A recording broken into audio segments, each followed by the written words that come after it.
Tubong Hagonoy, Bulacan si LJ. Pangarap niya noon na maging astronaut. Bata pa lamang nang kahiligan niya ang pagbabasa. Ang earliest influence ko ay Saranggola magazines ng pinsan ko na nag-aaral sa private schools. Tapos Precious Hearts, romance, novels ng nanay ko.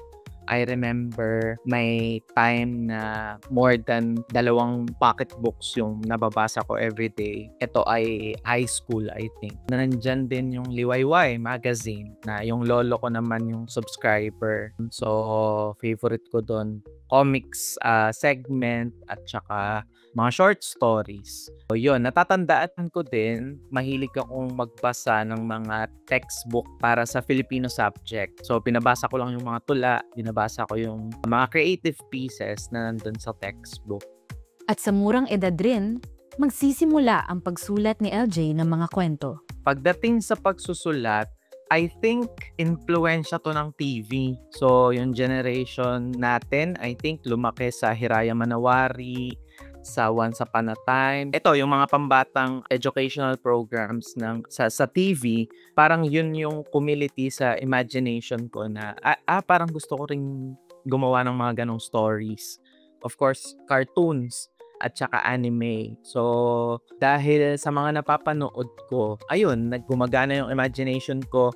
Gusto ko rin gumawa ng mga ganitong klaseng heroes. Gusto ko rin gumawa ng sumulat ng mga ganitong klaseng adventure stories. So, ang palagi kong nasi-share na earliest work ko ay Alamat ng Bahaghari na sinulat ko nung grade 4. Natatandaan ko rin nung elementary, meron akong group of friends.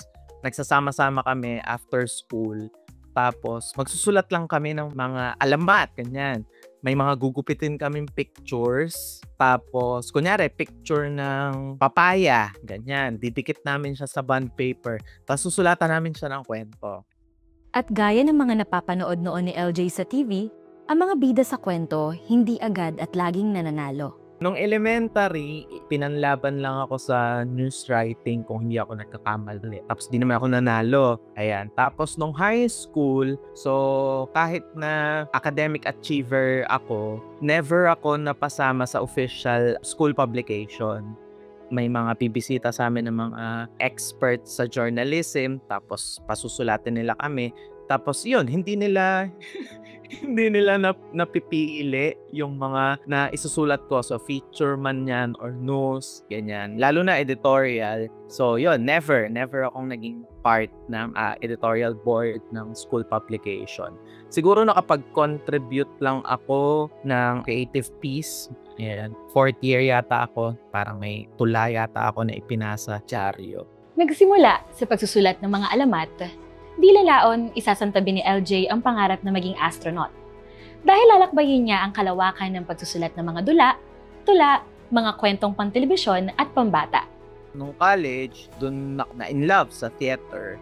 So, napunta rin ako sa pagsusulat ng dula. Ang una kong na-produce na work para sa stage ay nangyari nung 4th year college. Meron kaming grupo, mga estudyante lang kami, na gusto lang talaga naming mag-mount ng production. So, pinasulat ako nung mga kaibigan ko. Sabi nga, try mo na magsulat ng play. Tinuturing ko siya na parang first official, professional produced work kasi may ticket na yon. So, kahit na student production lang kami, yun, nagpabayad kami dun sa show. Ang title nun ay Tanikala. Ayan, na inspired influence ng pelikulang Saw. So, kakapanood ko ng Saw. So, nabuo ko yung play na yon. In terms of publication, professional publication, kwentong pambata. So, kwentong pambata sa Liwayway 2014 or 2015. Umarangkada ang karera ni LJ bilang guro at manunulat sa telebisyon at teatro. 2017 nang sungkitin ni LJ ang first prize sa Palangka para sa Pilipinas Kong Mahal with All the Overcoat, na dulang may isang yugto. Gayunpaman, nanatiling pangarap para sa kanya ang makapaglimbag ng sariling libro. Most of the writers naman parang yun yung wish, diba, na makapag-publish ng libro. So, naiipon na yung mga dula na naisulat ko at naiproduce. Tapos, natatandaan ko, early 2010s, ganyan. Parang sumubok na ako na mag-compile ng works ko. Tapos, ipinasa ko, kumbaga kahit wala pa ako nung pangalan, ganyan. So, nangangarap tayo na magkaroon ng break. Ayun, nag-submit ako sa kanila ng proposal. Pero, ayun, wala namang nangyari. Nag-submit ulit yata ako sa isang university publication. Tapos, hindi rin natanggap. Tapos, one day, kinontak ako ni Sir Ronald Verso ng isang balangay. So, sabi niya, meron ka bang manuscript ng mga tula? Sabi ko, yes! Perfect, sir! Meron na ako nakaprepare. 2022 nang maipublish ang Pilipinas Kong Mahal with All the Overcoat, ang katuparan ng pangarap ni LJ Castro del Doc. Gandang-ganda ako dun sa libro. So, yung physicality ng libro na parang sobra kong swerte na iningatan, pinag-isipan ng balangay ni Sir Poy yung pagbuo dun sa aklat.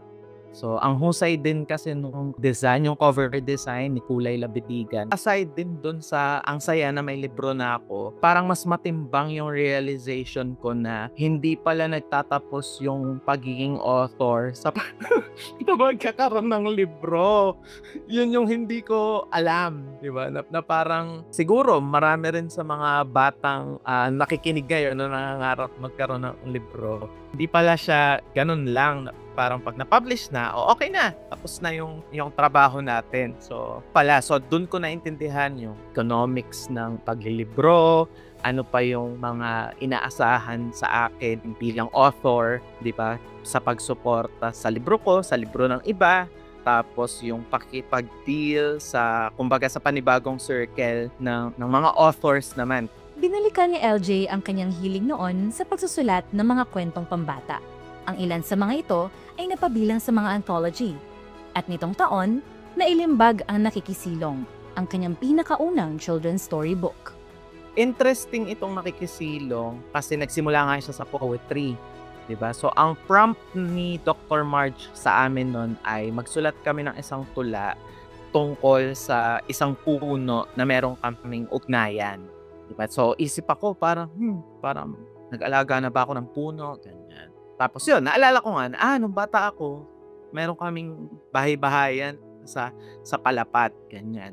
So, nandito ako nun sa Bulacan, naglakad ako dito sa barangay namin para maghanap ng Palapat.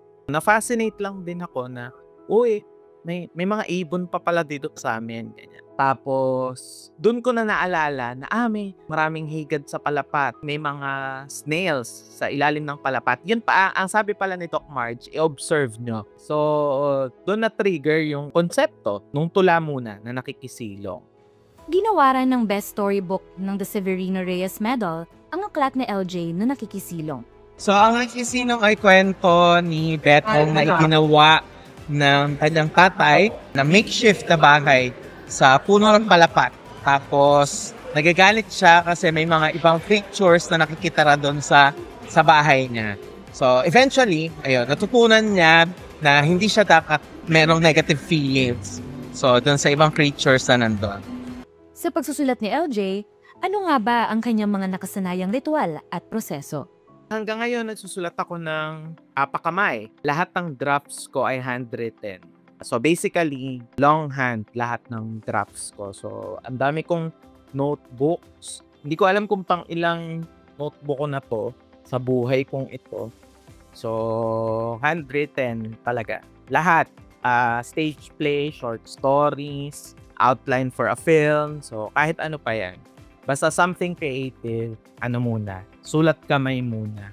Tsaka ko lang siya ini-encode sa laptop. Yung extent naman ng research, parang depende sa topic, pero mas madalas akong nagre-research kesa hindi. Yun. Kasi rin siya sa akin parang sinusuntok niya yung creativity ko kapag nagbabasa ako ng mga na-research ko. So, kadalasan Google lang.